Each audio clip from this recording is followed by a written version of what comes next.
Bonjour à tous. Alors, ce midi, on va parler de Spectre et Meldon. Bon, juste avant ça, je vais me présenter. Donc, je m'appelle Alexis Duc et je suis ingénieur de recherche chez Ayrton. Donc, Ayrton, c'est un bureau d'études qui conçoit des objets connectés à Lyon. Donc, on fait du hardware, mais aussi du software, des applis mobiles et du web. Donc, Meldon, vous avez forcément entendu parler. Donc, c'est passé au journal de 20 heures au mois de janvier. Il y a pas mal de petites BD, des comic strips XKCD qui ont circulé. Aussi des blagues sur Twitter. Ils ont même fait un t-shirt Spectre et Meldon. Donc, qui se cache derrière tout ça? Qui a trouvé les failles? On a beaucoup dit que c'était un ingénieur de Google, un chercheur de Google du projet Zéro en Suisse. Donc, c'est Jeanne Horn. Mais il n'est pas tout seul. Il y a aussi des chercheurs. Par exemple, le groupe de recherche de Graz University en Autriche. D'autres personnes en Allemagne, d'autres laboratoires de recherche, un hacker individuel et des laboratoires de recherche aux États-Unis. Donc, Spectre et Meldon, qu'est-ce que c'est? Donc, ce sont 3 différentes vulnérabilités qui affectent les processeurs modernes et qui permettent à un attaquant, finalement, d'accéder à des données privées, des données du noyau, des données d'autres utilisateurs, voire modifier le comportement d'une application. Donc j'ai dit processeur moderne, pourquoi? Parce qu'en fait la cause de ces failles, ce seront des optimisations que l'on retrouve que sur les nouveaux processeurs. Donc les objets connectés, par exemple, nous on n'est pas affectés, c'est des processeurs qui sont des fois petits ou trop anciens. Donc voilà. Donc ces optimisations, c'est l'exécution des instructions dans le désordre et la prédiction de branches. Mais je vais revenir dans quelques minutes expliquer ce que c'est. Et la technique qui permet finalement de récupérer les données, ce sont des attaques par canal auxiliaire sur le temps d'accès à la mémoire. Donc, qu'est-ce qu'un canal auxiliaire? Je ne sais pas si vous en avez déjà entendu parler. Alors en fait, un canal auxiliaire, c'est un canal qui à l'origine, il n'est pas fait pour transmettre une information, pour communiquer, mais il en transmet quand même une de façon involontaire. Bien souvent, elle est secrète. Donc là, par exemple, vous faites du poker et quand on bluffe, sans le vouloir, on va avoir un petit tic. On va avoir quelque chose qui nous trahit, voilà, ça transmet de l'information sans le vouloir. Et ben un canal auxiliaire, c'est ça. C'est par exemple un coffre-fort. Vous voulez le crocheter, vous tournez la molette pour savoir quels sont les numéros et vous entendez un petit cliquetis. Et ça, c'est un canal auxiliaire. Alors, Spectre et Meldon vont faire ce qu'on appelle des timing attacks, des attaques sur le temps d'accès à la mémoire. Alors, l'accès à la mémoire, en fait, finalement, votre processeur, il va avoir des zones de cache, et suivant si l'information a été déjà lue ou si elle n'a pas déjà été lue, donc si elle était mise en cache, le temps que va prendre le processeur pour venir récupérer la valeur, ça va être plus ou moins long, suivant si ça a été déjà lu avant ou pas. Donc, Spectre et Meldon se basent sur cette attaque par timing. Alors, j'ai parlé de mémoire, donc comment se présente la mémoire? Donc finalement, quand un programme vient lire une valeur de mémoire, il ne va pas lire directement une adresse physique, il va lire une adresse qu'on va appeler virtuelle.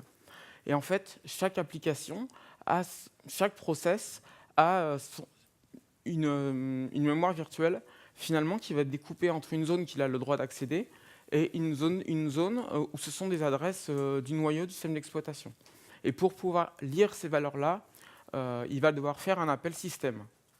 Donc c'est les adresses qui sont représentées ici en rouge. Et 2 différents processus, finalement, ils vont avoir une adresse virtuelle qui va être la même, mais qui va pointer dans une zone mémoire qui va être physique, une zone mémoire physique qui va être différente. Par contre, les deux vont avoir le même adressage au niveau du noyau. Mais pour y accéder, elles ne peuvent pas accéder directement. Donc c'est ce qu'on appelle l'isolation du noyau. Il y a une sorte de pare-feu et en fait on fait le processus, il fait un appel système. Le système d'exploitation vient vérifier s'il a le droit de le faire et à ce moment-là seulement il peut y accéder. Donc les optimisations dont j'ai parlé, l'exécution dans le désordre et la prédiction de branches. Donc l'exécution dans le désordre, en fait finalement, votre processeur il ne va pas venir exécuter les instructions dans l'ordre où elles se déroulent, mais il va venir quand c'est possible, les exécuter en parallèle, et ça pour gagner du temps. Parce qu'il a plusieurs, finalement, chaque cœur du processeur a plusieurs lignes d'instruction. Il va pouvoir les faire en parallèle.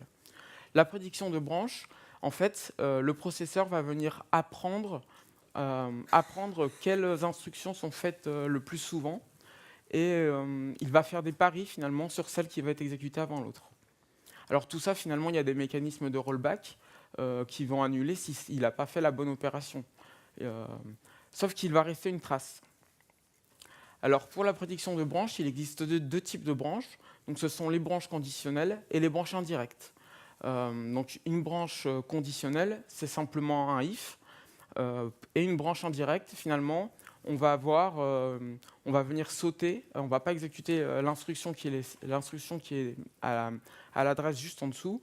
On va aller exécuter une instruction qui est x à une adresse donnée, qui est x adresse plus loin. Donc voilà, là maintenant on a à peu près tous les ingrédients de recette pour construire Spectre et Meltdown. Donc maintenant, Meltdown, qu'est-ce que c'est? Meltdown, en fait, c'est une technique, c'est une faille qui va permettre de lire une information auquel on ne doit pas pouvoir accéder.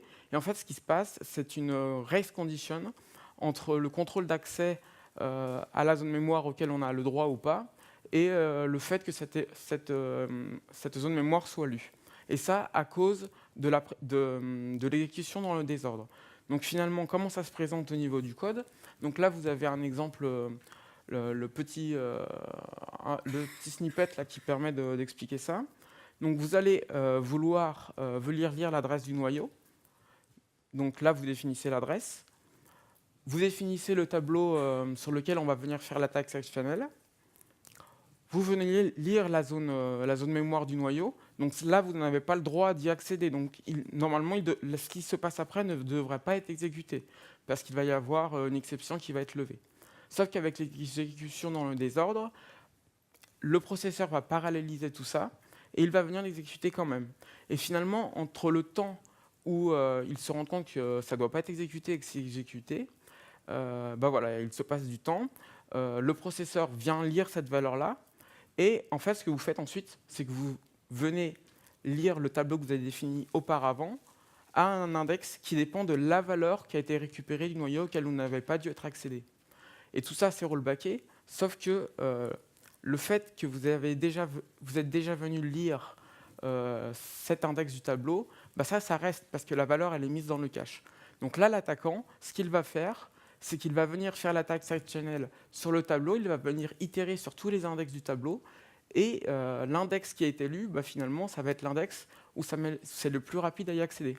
Et voilà, donc si c'est l'index 15, c'est que la valeur 15 du noyau, que la valeur de l'adresse du noyau que vous êtes venu lire, c'est 15. Donc voilà pour Meltdown. Alors comment on a solutionné ça? Donc ça, c'est la solution de ça. Elle a été trouvée bien avant, 6 mois avant que Spectre et Meltdown soit trouvé. Parce qu'en fait, c'était déjà un problème qui était résolu. Donc ça a été résolu, ça s'appelle KPTI, donc Kernel Page Table Isolation, et aussi Kaiser. Donc Kaiser, c'est le nom d'origine, le nom de la publication qui a été donnée par les Autrichiens. Donc pourquoi Kaiser?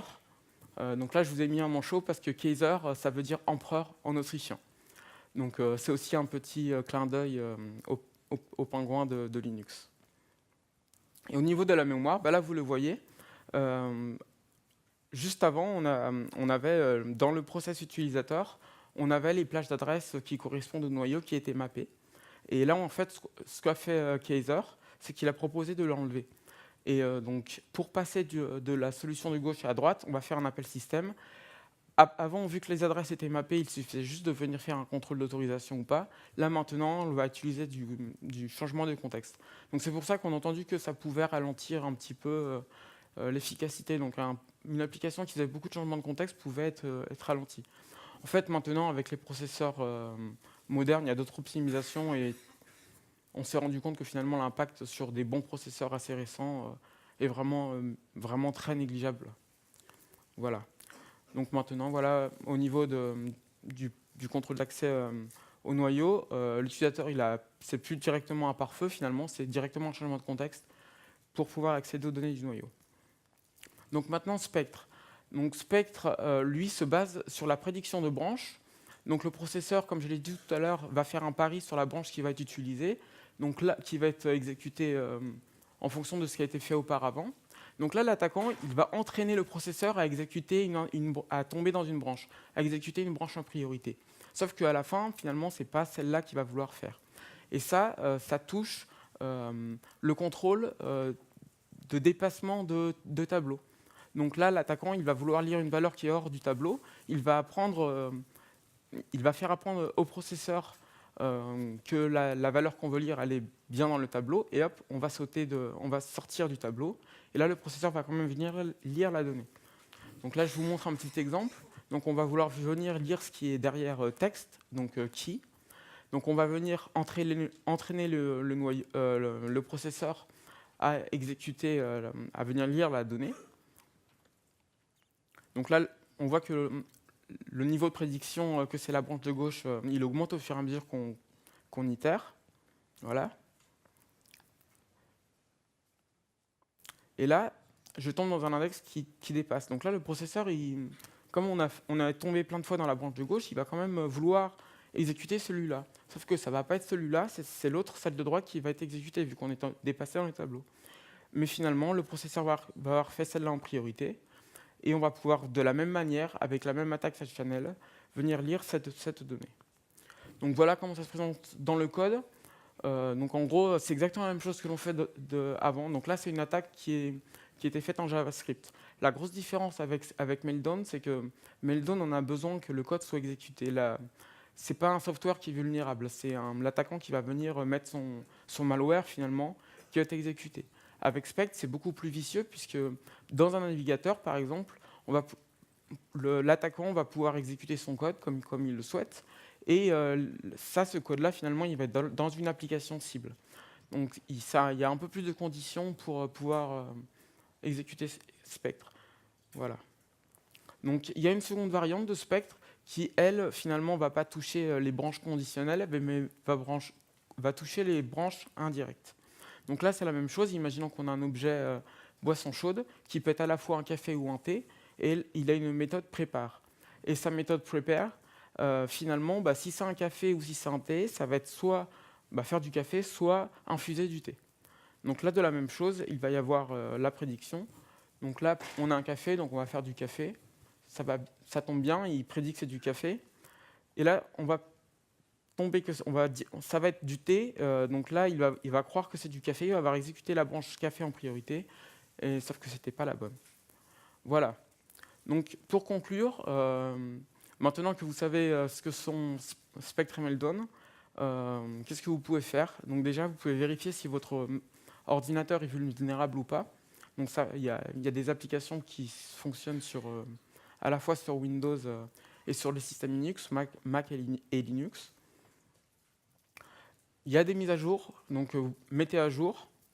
Tout n'est pas corrigé, donc Meltdown est corrigé. Et ensuite, la version de Spectre V1 et V2 sont corrigées seulement en partie, en fait. Ça demande beaucoup plus de travail, puisqu'il faut patcher au niveau des microcontrôleurs, et c'est surtout des